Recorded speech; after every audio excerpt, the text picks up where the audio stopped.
بسم اللہ الرحمن الرحیم۔ السلام علیکم اسٹوڈینٹس، آپ کو پاکمالی اردو چینل پر خوش آمدید۔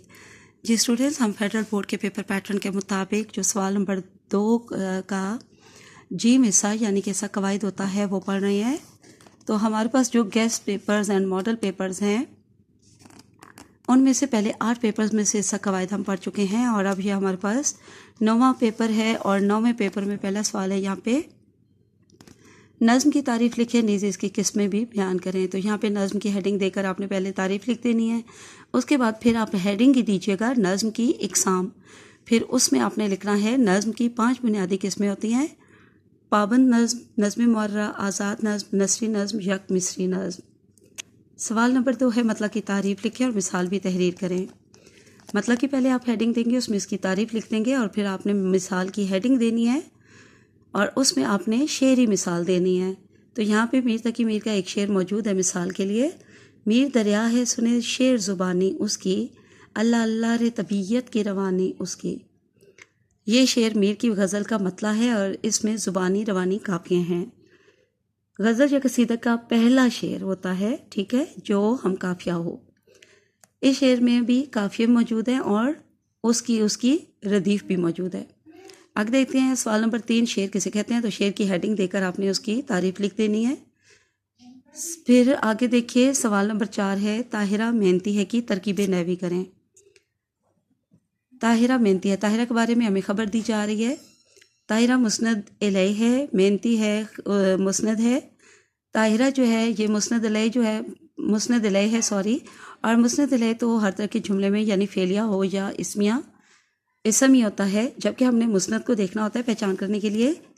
تو مسند جہاں پر ہے محنتی ہے، تو یہ طاہرہ کی صفت بھی بتائی جا رہی ہے اور اس کے بارے میں خبر بھی ہے۔ تو اس کا مطلب یہ ہوا کہ یہ جملہ اسمیہ ہے، اس میں کسی قسم کا کوئی فعل کوئی کام نہیں پایا جا رہا۔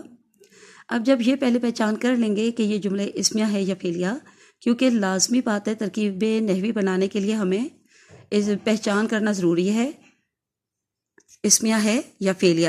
جو بھی جملہ ہوگا پھر اسی کے ہی اجزاء ہم نے لکھنے ہوں گے۔ تو یہ جملہ کیونکہ جملہ اسمیہ ہے تو اس لیے دیے گئے جملے کے اجزاء کے نام ہم اسمیہ کے اجزاء پر لکھیں گے۔ طاہرہ مبتدا، محنتی خبر، ہے فعل ناقص، متعلق فعل مت لکھیے گا، فعل ناقص لکھیے گا، ٹھیک ہے۔ آگے 5واں سوال دیکھ لیں، فقرات درست کریں۔ تو 2 فقرات آپ کو دیے گئے ہیں اور ان دونوں کو آپ نے درست کر کے پورا جملہ درست کر کے دوبارہ لکھنا ہے۔ املا کی مسٹیک ہے، یہاں پہ کش والا کاف نہیں بلکہ 2 نقطوں والا کاف آتا ہے، اور دوسرے والے میں بھی دیکھیے تو یہ املا کی مسٹیک ہے، لڑاکی نہیں بلکہ لڑاکا، تذکیر و تانیث کی غلطی ہے، ٹھیک ہے۔ اچھا آگے آ جاتے ہیں، تو ہمارے پاس ہے جی ماڈل پیپر نمبر 10۔ اس کا حصہ قواعد دیکھیں گے۔ پہلا سوال ہے اس میں مجاز مرسل کی تعریف لکھیں اور اس کی صورت بیان کریں۔ 2 حصے ہیں سوال کے، تو پہلے حصے کا ہم پہلے ہیڈنگ دیں گے مجاز مرسل کی تعریف، اور پھر پوری آپ نے اس میں تعریف لکھنی ہے۔ یہ میں پہلے بھی اپلوڈ کر چکی ہوں، آپ کو کروا چکی ہوں، وہاں سے پڑھ لیجیے گا، اور یہاں پہ بھی پراپر جواب دیا ہوا ہے، 2 نمبر سے زیادہ کا ہی ہے، بہرحال 2 نمبر کا جواب آتا ہے، لکھنا ہوتا ہے آپ نے۔ تعریف کے بعد آپ نے پھر ہیڈنگ دینی ہے مجاز مرسل کی صورتیں۔ تو اس طرح سوال کے دوسرے حصے کا جواب لکھیں گے آپ۔ پہلی صورت ہوتی ہے جز کے کل مراد لینا، اور آگے مثالیں بھی دی ہوئی ہیں، تو آپ مثال اور وضاحت پوری خود یاد کریے گا اور لکھ بھی لیجیے گا۔ دوسری صورت ہے کل کہہ کر جز مراد لینا، تیسری صورت ہے مظروف کہہ کے ظرف مراد لینا، اور چوتھی صورت جہاں پہ اسی کا دوسرا حصہ لکھے گا ظرف کہہ کے مظروف مراد لینا۔ پھر 5ویں صورت ہے سبب کہہ کے مسبب مراد لینا، اور 6ٹھی صورت ہے مسبب کہہ کر سبب مراد لینا۔ اگلا سوال دیکھتے ہیں، ہمارے پاس سوال نمبر 2 ہے قافیہ کی تعریف لکھیں اور چند مثالیں بھی تحریر کریں۔ یہ بھی 2 حصوں پہ مبنی ہے، یعنی تعریف بھی لکھنی ہے اور پھر مثالیں بھی دینی ہے۔ تو پہلے حصے کا جواب لکھیں گے، قافیہ کی مین ہیڈنگ دیں اور نیچے پھر تعریف کی ذیلی ہیڈنگ دے کے اس کے آگے تعریف لکھیے، اس کے بعد پھر ہیڈنگ دیجیے مثالیں۔ تو اس میں آپ یہ مثالیں دے دیں: دل ناداں تجھے ہوا کیا ہے، آخر اس درد کی دوا کیا ہے، ہم ہیں مشتاق اور وہ بیزار، یا الہی یہ ماجرا کیا ہے، جان تم پہ نثار کرتا ہوں میں نہیں جانتا دعا کیا ہے۔ ان اشعار میں اچھا یہ مثالیں لکھنے کے بعد نیچے وضاحتی جملہ ضرور لکھے گا کہ ان اشعار میں ہوا، دوا، اور اس کے بعد ماجرا اور پھر دعا، یہ سارے ہم آواز الفاظ ہیں، اس لیے یہ قافیے ہیں، یہ تمام الفاظ ہم آواز ہیں۔ تیسرا سوال دیکھیے، مسدس اور مخمس میں فرق بیان کریں۔ مسدس جو ہے وہ 6 مصروں پر مبنی بند جس کی نظم کے ہوتے ہیں وہ ہوتی ہے، اور مخمس 5 مصروں پر مبنی بند والی نظم کو کہتے ہیں۔ بہرحال دونوں کی آپ نے الگ الگ ہیڈنگ دے کے تعریفیں لکھ دینی ہیں، ٹھیک ہے۔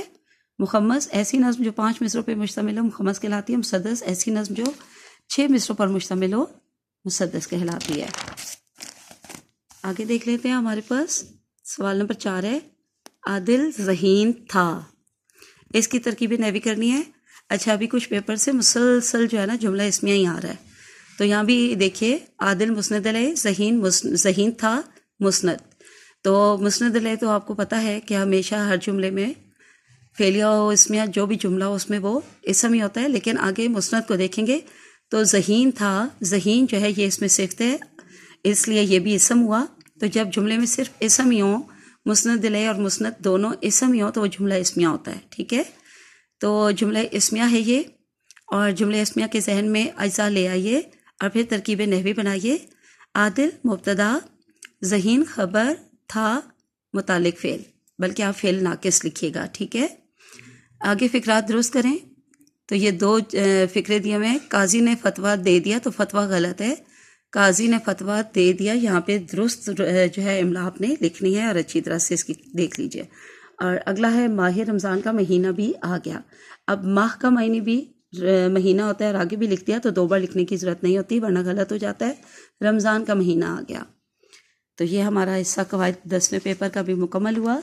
اب یہاں پر ہمارے پاس اس ماڈل پیپر میں ایک پیپر دیا گیا ہے، ٹھیک ہے، فیڈرل بورڈ کا ایک ماڈل پیپر دیا گیا ہے اینڈ میں، تو اس کو میں نے نمبر 11 کا نام دے دیا، اور اس کا ہم حصہ قواعد دیکھیں گے۔ یہاں پہ پہلا سوال ہے، استعارہ اور تشبیہ میں فرق بتائیں۔ یہ ہم پڑھ چکے ہیں پہلے بھی، لیکن آپ نے یہاں سے بھی پڑھ لینا ہے، پورے 2 نمبر کا یہاں جواب پورا موجود ہے، ٹھیک ہے۔ تو ان میں جو بھی فرق پائے جا رہے ہیں یہ آپ اچھی طرح سے دیکھ لیں، ٹھیک ہے۔ ان کے معنی میں بھی فرق ہے، ان کے ارکان کی تعداد میں بھی فرق ہے، ان کے استعمال میں بھی فرق ہے، تو یہ آپ اچھی طرح پڑھ لیجئے گا۔ اس کے بعد سوال نمبر 2 ہے، نعت کس طرح حمد سے مختلف ہوتی ہے؟ یہ آپ بہت اچھی طرح سے جانتے ہیں کہ نعت کون سی نظم کو کہتے ہیں اور حمد کو کس نظم کو کہتے ہیں۔ دونوں کی تعریفیں آتی ہوں گی تو فرق بیان کرنا مشکل نہیں ہے۔ تو کس طرح آپس میں مختلف ہیں، اس کا جواب یہاں موجود ہے، بہت اچھی طرح سے پڑھ کے یاد کر لینا ہے آپ نے۔ سوال نمبر 3 ہے، مطلق کی تعریف لکھیں اور ایک مثال دیں۔ یہ پہلے بھی ہم پڑھ چکے ہیں، اور یہاں سے دوبارہ دیکھ لیجئے۔ سوال نمبر 4 ہے، مرکب تام اور مرکب ناقص میں فرق بتائیے۔ دونوں کی تعریفیں بہت اچھی طرح سے آپ کو آنی چاہیے، ہم پہلے بھی یہ پڑھ چکے ہیں۔ یہ دونوں کی ہیڈنگ کے ساتھ ان کی تعریفیں لکھ دینی ہیں، تو آپ کو اندازہ ہو جائے گا، ٹھیک ہے، کہ ان میں فرق کیا ہے۔ آگے آخری سوال ہے، سوال نمبر 5، غزل کس اعتبار سے نظم سے مختلف ہوتی ہے؟ تو دیکھیں کہ امتیازات پر مبنی، فرق پر مبنی کتنے سوالات آ رہے ہیں نا، تو یہ بھی ضرور یاد کرنے ہیں، اور انشاءاللہ میں ان کی بھی الگ سے ایک پلے لسٹ جو ہے وہ اپلوڈ کروں گی، باری باری مختلف عنوانات کے آپس میں فرق اور امتیازات بتاتے ہوئے ویڈیوز بناؤں گی انشاءاللہ۔ تو یہاں پہ یہ جواب بھی دیکھ لیجئے، غزل اور نظم میں فرق۔ تو 2 نمبر کا اتنا جواب بہت کافی ہے، بہت اچھی طرح سے یاد کر لیجئے گا۔ چلیے آج کے لیے اتنا ہی کافی ہے۔ اللہ حافظ اینڈ فی امان اللہ۔